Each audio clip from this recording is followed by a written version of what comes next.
So we're checking out some new knives today. This one I've actually already opened up and checked out. I just figured I'd throw it in another video because it is really awesome. This is the Kaiser Helmet. So I do have already a full first impressions sheep's foot blade. It kind of has almost a straight edge with just a little bit of belly. Nitro V steel, phenomenal action, man.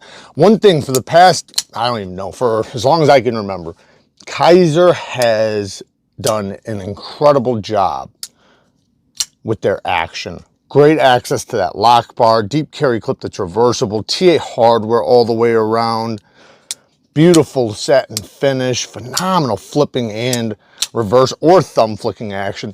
Ergonomics, it does get a little narrow back here, but it's still very comfortable. Like this is would be a great user for most people. I believe these are available right now. One thing that did just come available is the VOSTEED parallel as far as for pre-order. I think it says on the site 10 to 20 days for shipping. So if you are wanting to get one of these mega ultra thin knives, I mean, this thing is so lightweight for a titanium crossbar lock knife. It's hard to get slimmer than this. I mean, this thing is about as narrow as it can get. And it's actually done very well. So it's at that cusp of being thin enough to where you can absolutely use it, but not so thin that it's painful. Very slicey geometry, 154 cm, deep carry wire clip that is reversible. It does have the green aluminum backspacer along with the, I think these are aluminum thumb studs, but they might be titanium, I'm not sure. The handles though are titanium. Great action, man. The thumb studs land in a pretty good spot. They're a little bit proud of the scales. So yeah, if you're just looking for a super slim EDC knife that you can literally pack anywhere, like you could put this in an EDC organizer or you know, whatever, you know, like if you have one of those pocket organizers or something, this thing's so slim it would definitely fall right in line. Now, one new knife is the new Artisan Cleo. And this thing's very small, but being as small as it is, you can get a full 4-finger grip because of that choke up spot. So this would be a great EDC for those that like having a small little compact knife. We have titanium scales on both sides, S90V steel, and it has a titanium milled pocket clip. Button lock action. Nice full-size thumb studs that are placed very well. It has a nice chamfer here for you to get down to the thumb stud, whether it's the reverse or thumb flick. Then you can also always do the gravity flip. But yeah, it is, let me see, does it have, it should have little liners. Oh no, it doesn't have any liners. Wow, it must be just right here and I can't even see that. That's cool. So yeah, awesome little knife. It's definitely gonna be for those who like a small compact knife. It's pretty much in the same realm as, like, I guess you could say maybe the mini PYRITE, the small PYRITE, because yeah, it's very compact, but still, like I said, because of it having this choke up spot, you can lock in really well. Pinch grips are going to be good. The button lock, rock solid. Love to see that. CGRB and Artisan have been doing a good job with their button locks. I've seen some that do wear in and get a little bit of up and down, but a lot of them tend to break in. You know, if they do have a little bit up and down, they tend to break in to a nice locked up blade where there is no play. But I've seen a few of them start getting a little up and down. Now, you can always stretch your button lock spring to fix that or to increase what acts as the detent. You just have to stretch the spring. I do have videos on that if you want to check that out. My only complaints is T6s. I don't like to see T6s, but we do have T8s on the body screws, so that's awesome. Other than that, you know, really no complaints. It's done very well. Hopefully the heat treatment's on point. I believe they're running their S90V at 6061 HRC. The next one is the copper PYRITE. This is the regular size. If you don't know, they have the minis, you know, about the same size as this. And they have the large ones or the XL ones, and then this is the regular size. They have different blade shapes, different opening mechanisms, different locking systems. There's a lot of variants of the PYRITE, and this one being copper it has some weight. However, you can tell it's not as heavy as you'd think. Look at all that milling in there. I knew right away that it had to have a lot of milling just because typically copper is like it's so heavy, it feels like a weight, like it is just heavy as hell. But with all that machining, it actually feels relatively light. It feels like it would be if it was titanium or something. By the way, you could always do a shipwrecked pattern on this with the patina. This one being solid copper like this, it would look really good, especially with the black. And I don't know if they have satin versions, they might, but this would look really good with the shipwrecked pattern. And if you have never done it, it is super easy to do. So I decided to do a shipwrecked force patina on my copper scales on the Spyderco Delica. After taking the scales off, I polished them on a strop. And then after they were polished, I took a container and ripped up some paper towels and soaked the paper towels with clear ammonia. Then I took some kosher rock salt and sprinkled it on top of the ammonia soaked paper towels. Set the scales in there. 6 hours later, bang! I got a shipwrecked force patina on my copper scales. Now I just need to clear coat them. So I got some clear coat, hung it on a wire, and sprayed it down. Now, after I put it back together, here is the final results. My Spyderco Delica with shipwrecked force patina copper scales. Thank you for watching.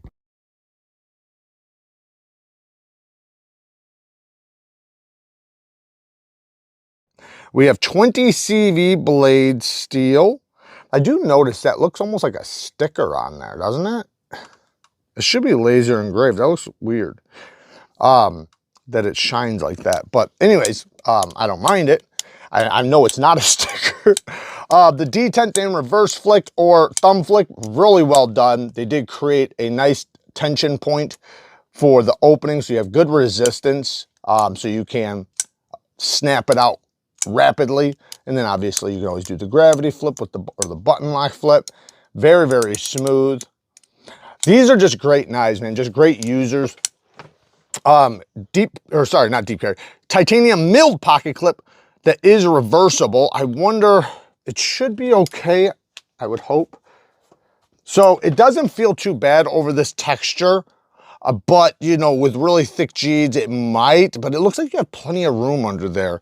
So, yeah, all in all, these are awesome knives. Very ergonomic, very compact, nice and slicey, great size. The ergos allow it to be very versatile in the hand. The blade and the handle complement each other very well. There's a reason why there's so many variants and so many different versions, different blade styles, different handle materials, different sizes, different shapes, different deployments, because, you know, it's just, you know, it's a great knife for most people. Most people are going to find this to be very, very, very useful. Rock solid lockup. See how that breaks in over time. But yeah, there you go. Now this is going to be really quick, because this is a Gerber, and I hate to beat up Gerber again, but this came from Monthly Knife Club. This was one of the knives. Now, there was obviously a better knife in the box. This would have been, you know, just basically like a throw-in or whatever. But I obviously don't like it. Not just because it's Gerber, but because of what you get from Gerber. Like, look at the grind. I mean, this thing is just wonky as all hell. I'm sure that's a burnt edge. Have no doubt. You see, they're already hitting the plunge grind. Comes with a secondary lock right here that you always are going to accidentally hit. And then when you go to flip, this is sharp. So it's almost like you almost feel like you're going to cut yourself. It has an assist. So it has a spring flipper tab, or it has a spring when you use the flipper tab. Oh, locked myself out again. Damn it. Yeah, I can't stand that. That would absolutely drive me nuts. It's not comfortable in the hand. This is super sharp. Like holding it in the hand, I would be angry if I purchased this and it was in a package or something, because this is just, it hurts. Like you can just see, you can see right where it's hitting. Like if I go to squeeze, if I'm gonna start cutting something, look at that. See where it like just pokes right into your hand. Aluminum handles, I don't know the steel, but probably garbage regardless. Gerber just needs to step it back up. I know they used to do good work, and I know a lot of people come to their defense with some of their fixed blades, which I have no doubt there's probably some good fixed blades. They probably have some good multi-tools, but as far as just folding pocket knives, I don't see them doing very well. It just, every one I ever try always has issues. It's always something with it. And yeah. So I personally just don't recommend them at all. Now, stropping compound really quick and straps. So Hapstone has amazing, amazing straps. This one's brand new still. Look at how thick that leather is. And they work in fixed angle sharpening systems, or you can even just hold them and use them. They also have paddle straps that are double-sided with the leather that you want for this type of emulsion on both sides. So it's the more of the flat, firm type of leather. Look at how thick that is. Now they are expensive, especially the stropping compound. However, I do have to admit, this stuff is amazing. Very, very well done. I'm very impressed with this stropping compound, and you know, it is really, really good. Would I say it's my favorite? I can't make that I can't say that right now. As far as right now goes, stroppy stuff's been my favorite because it is color coordinated, and that is one thing where they are lacking. But the first time I used it, I was shocked. Like I was like, whoa, wow, this stuff is working really, really, really well. Granted, maybe it's just because it was on a fresh strap and everything else, but I don't think so, man. I've been testing it, not for that long, but for a couple weeks now. And every time I use it, I'm thoroughly impressed. I've been very happy with the way it breaks down. And like I said, man, it's just served me really well. I came off of a sharpening stone that had some decent scratches in it. It was still a very fine grit, like 3000 grit, but it's, so it was like semi-mirror. And then once I put 1 micron of the Hapstone diamond suspension emulsion, it just polished right up. So that says a lot. Typically, a lot of compounds, you're gonna have to do like a 3, 1/4 or something like that. But with just 1 compound, it did that. So it tells me that there's a good ratio of diamond inside this emulsion. So highly recommended. It's just the problem is it is very expensive. So you do have to really want the best to spend that money. It's not color coordinated, so you're gonna have to write down, you know, what emulsion you use on what, because you will get them mixed up. But comes in all different, it comes in different sizes too, by the way. It comes in smaller amounts and bigger amounts than this, but basically has every micron you could want. And the straps themselves are also very high quality. I gotta say that, man, they for the price, they're at least giving you the highest quality you should get. Like, I don't know of any leather that I like more than the Hapstone leather, personally. Now, that being said, like I said, it's so expensive, it's hard to recommend. But if you want the best leather, they are probably the best on the market that I've seen, and their compounds or emulsions are also equally as good. One other thing really quick is I want to say that there are a bunch of hinderers available right now on GP Knives. They have Harpoon Tontos, they have XM24s available.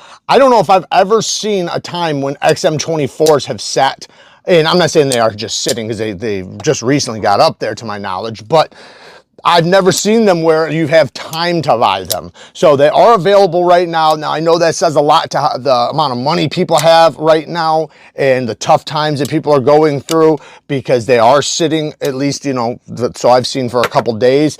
But if you have always wanted an XM18 or an XM24, they have multiple different versions available. So I did make a mistake. It's the XM24s that are available and the XM18 3-inch harpoon tantos available. So it is a bit different, you know, but I don't know exactly what's going to be available when you're watching this. So just check the link down in the description. The 3.5-inch blades might be available, but for sure at the time when I'm filming this and posting this, the 3-inch versions are available right now, and the 24s. And these are, man, these things are extremely well built. I love Hinderer knives. Yes, I have my complaints. Yes, I have an issue with, you know, how soft they run their steels and multiple other little things, but all in all, they are a badass USA made knife. And, you know, if they hit the head on some of those little things that I complain about, they'd probably be my favorite knife of all time. Just because of the looks and things like that. But there's just little details that, you know, stop them from being my ultimate, but that doesn't mean they're not up there, right? They're so ergonomic. They're so tough looking. I love all the different parts and stuff and how you can interchange them and make them the way you want. There's so many different options as far as texturing and colors and materials. And yeah, you can, man, there's so many variants. You can take one of these and basically dress it how you want. And that's awesome because it basically makes it yours. And then not only that, you know, they are extremely well built. All the parts are put together really well. They have the tri-way, so you can pick if you want Teflon washers, phosphor bronze washers, or ceramic caged bearings, or bearings period, I should say, because I think they come with steel bearings, but you can always swap that to ceramic. But anyways, there you guys go. Work hard, stay tough. Until next time, peace.